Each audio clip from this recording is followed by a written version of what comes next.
طبق دستور سپارش‌های راهبریت حکومت کشور امروزها در شهر ترسونزاده کارهای آبادانی و کبودیزارکنی برآمده مانده شده است. در جماعت دهاتی قراتاق با استفاده از باد و هوای مساعد کارهای آبادانی و سازندگی و معرکه نهالشینانی ادامه دارد. طبق نقشه چاره‌بینی مقامات اجرایی حاکمیت دولتی در دایره وسعت چنین کارهای آبادانی حدود جماعت مذکور زیبا کرده می شود. تا امروز در حدود جماعت شعار آویزه‌ها مربوط به سال رشد سیاحی و هنرهای مردمی 10 ساله بین المللی عمل آب برای رشد استوار نصب گردیده در این سمت کارها جریان دارد. اینچنین از جانب کارمندان جماعت مذکور مراجعت‌های شهروندان سری وقت قبول کرده شده مسائل‌های روزافزونی حل طلب از طرف کارمندان دهات مورد تحلیل و بررسی قرار داده می شود. مطابق اطلاع مسئولین دهات در دهه‌های حدود جماعت با اهالی وابسته به پیام اساسگذار صلح و وحدت ملی پیشوای ملت پرزیدنت جمهوری تاجیکستان محترم امامعلی رحمان و تغییر الهه‌ها به قانون جمهوری تاجیکستان درباره تنظیم عنعنه و جشن مراسم‌های ملی صحبت و ملاقات‌ها دایر کرده می شود.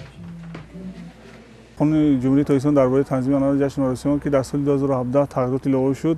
بعد تغییرات لغو در تمام حدود جماعت دهاتی قراتاق در دهها با فعالان دهه در جماعت و در دههای حدود جماعت کارهای فرماندهی اوید تغییرات لغو قانون جمهوری تاجیکستان درباره تنظیم عنعنه جشن مراسم فرمانده داده شد.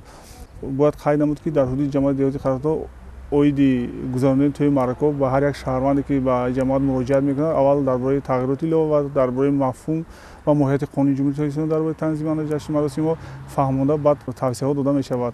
در سال 2018 36 توی عروسی و 37 توی دامادی به خرید شده است که این حال یک قانونشکنی به خرید به سود شهر ارسال کرده شد. مسئولین میگویند که در دوام سال روان در حدود جماعت شنانیدن گل و بوته‌های آرایشی به نقشه گرفته شده است. کارمندان جماعت در برابر بردن کارهای فهماندهی به مسئله جمع‌آوری انداز و به خدمت حربی فرا گرفتن جوانان نیز دقت مخصوص ظاهر می‌کنند. طور مسئولین ابراز داشتند کارهای آبادانی و آمادگی‌ها به استقبال جشن 30 سالگی استقلالیت دولتی جمهوری تاجیکستان و اجرای نشاندادهای پیام پرزیدنت جمهوری تاجیکستان پیشوای ملت محترم امامعلی رحمان و مجلس عالی جمهوری تاجیکستان ادامه داشته من بعد نیز جهت تازه و آباد گردانیدن محل هر هفته روزهای استراحتی حشرهای دسته جمعانه دایر کرده می شود.